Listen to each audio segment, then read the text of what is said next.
मनुष्य जीवन में सबसे बड़ी भूल हमारी, हम प्रभु को जिस क्षण, जिस मिनट, जिस समय विसार दिया, विस्मरण कर दिया, सबसे बड़ी भूल। पछताना पड़ेगा।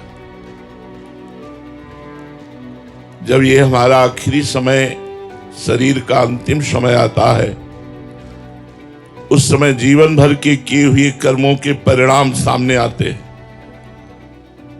और उसके अनुसार उसकी आकृति निश्चित हो जाती है कि कुत्ता बनेगा, भूत बनेगा, पंछी बनेगा, कीड़ा बनेगा, क्या बनेगा उसी समय। अब बड़ा पछतावा होता है उस समय कि भगवान का अगर स्मरण कर लिए होते तो हमारी बात बन जाती।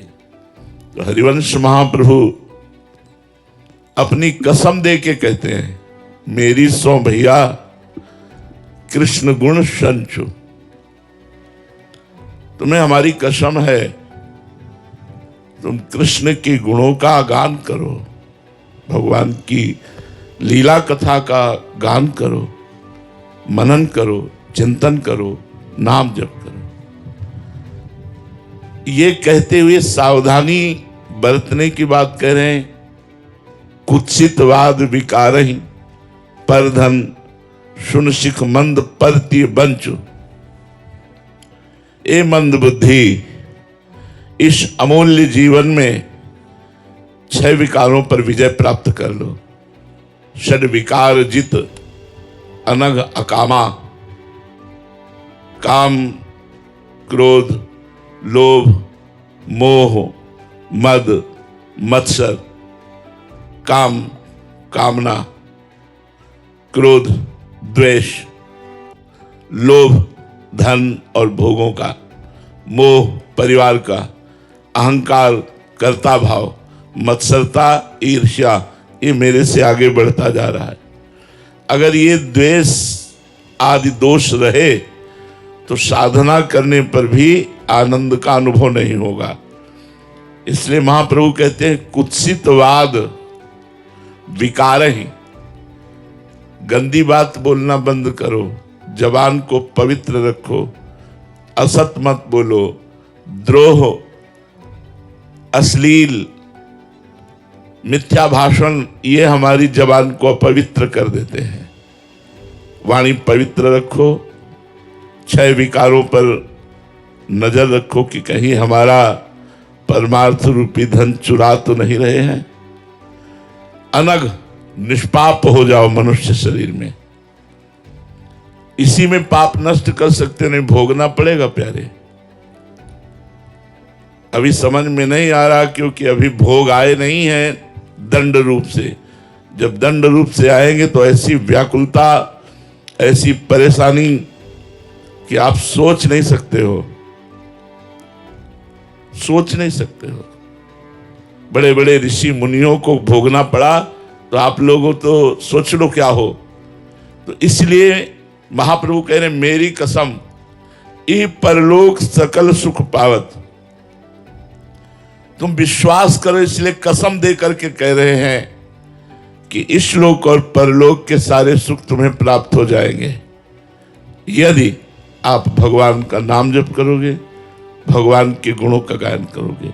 मणिगण पुंज ब्रजपति छाणत, हित हरिवंश कर गही कंचु। कीमती कीमती वस्तुओं को, जितने भी संसार के लोक परलोक के हैं, वो सब मायामय हैं। इनसे भगवान की तुलना थोड़ी हो सकती है। भगवान को छोड़ करके कह रहे ताई कबों भल कहाय न कोई, गुंजा ग्राही परसमणि खोई। पारसमणि को छोड़कर कोई गुंजा उठावे, कंचन को छोड़कर कोई कांच ग्रहण करे, कामधेनु के दूध को छोड़कर कोई चावल का धुवन पीवे, ऐसे भगवान को छोड़कर संसार को भोगना है।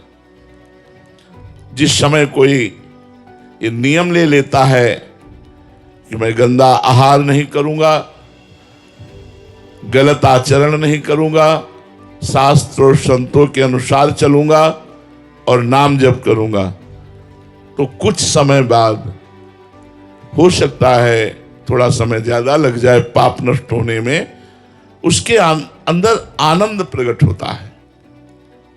जैसे विषयों के सेवन में क्षणिक आनंद होता है, भगवान के आनंद को कहा गया अखंडानंद, रात दिन वो आनंद बना रहता है।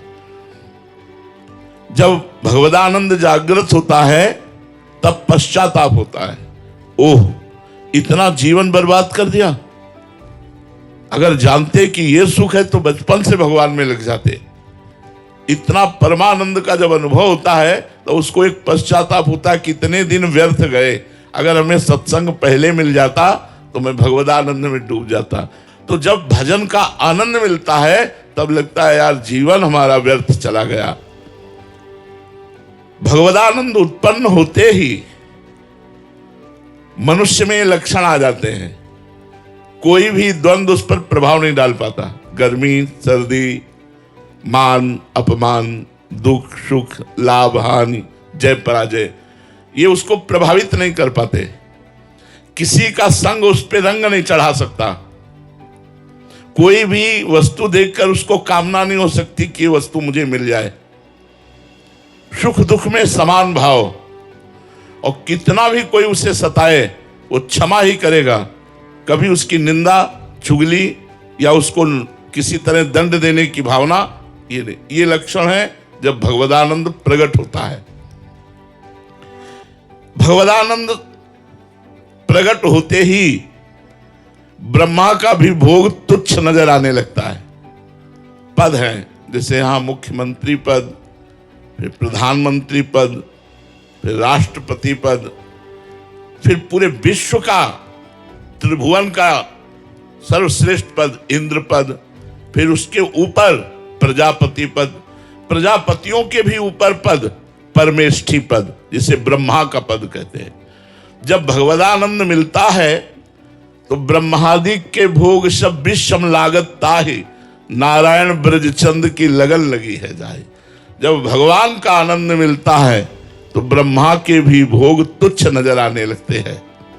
जब तक हम विषयों के मोह में पड़कर अंधे हो रहे हैं और डट कर नाम जप नहीं कर रहे, तब तक हम सोच भी नहीं सकते कि भगवदानंद किसे कहते हैं। अभी आप विचार करके देखो भगवदानंद किसे कहते हैं, तो आपको समझ में नहीं आएगा भगवदानंद क्यों।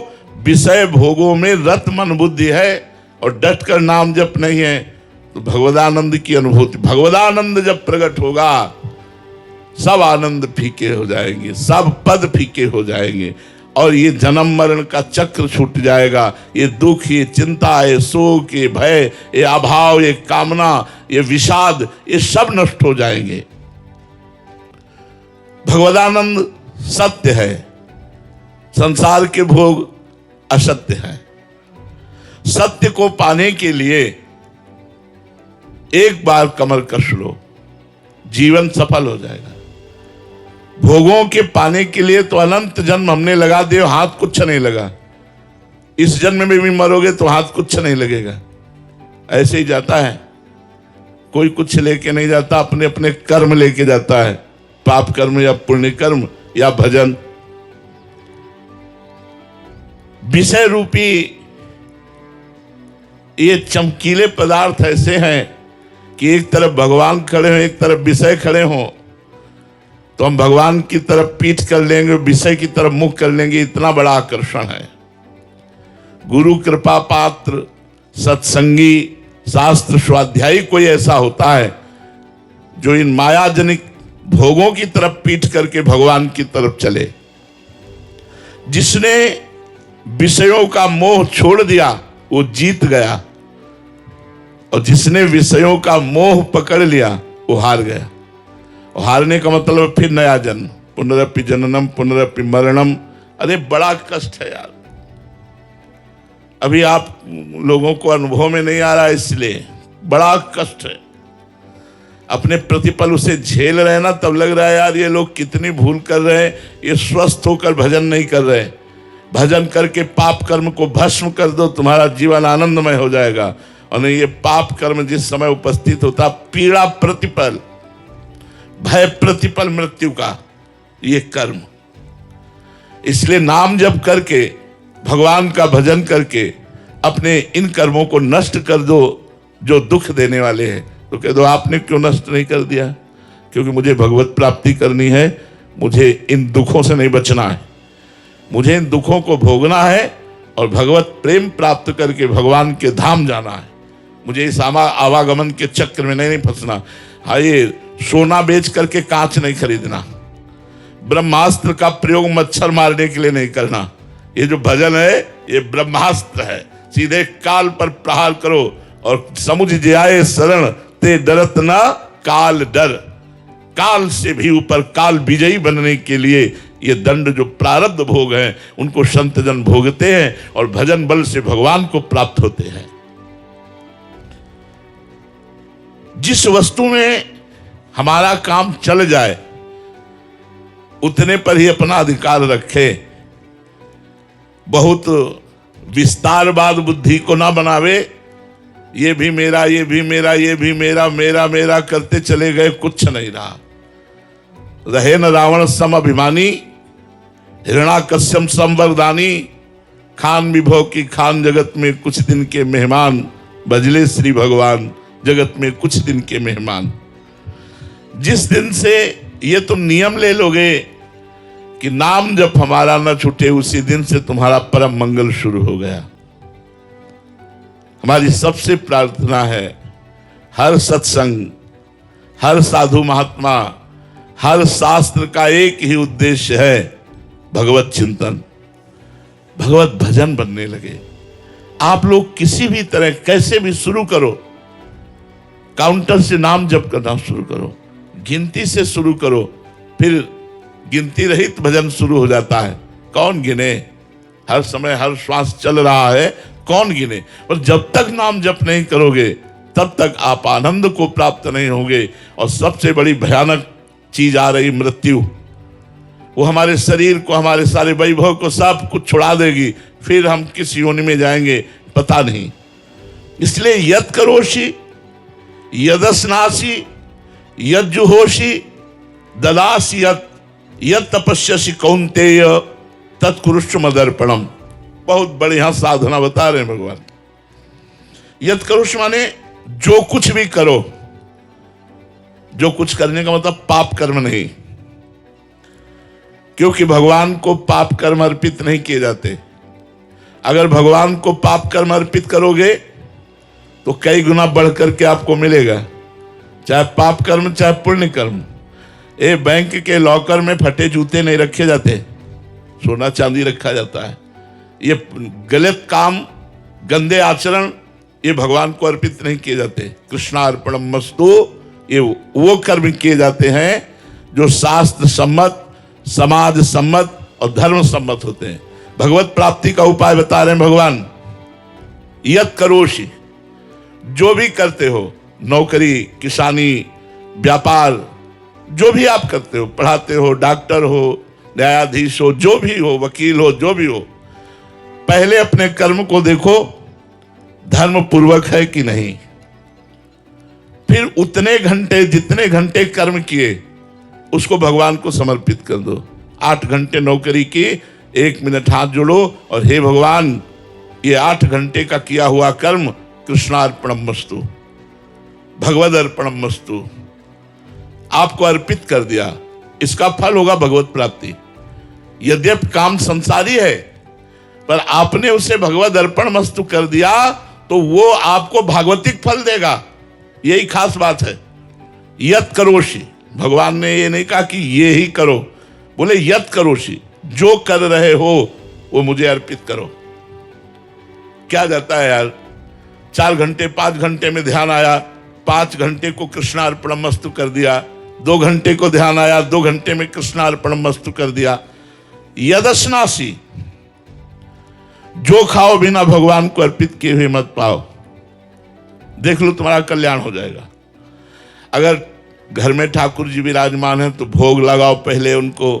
यदि बाहर कहीं होटल आदि में पा रहे हो तो 1 मिनट के लिए रुक जाओ, थाल सामने आवे, हाथ जोड़ो और भगवान का स्मरण करते हुए मानसिक भोग लगाओ।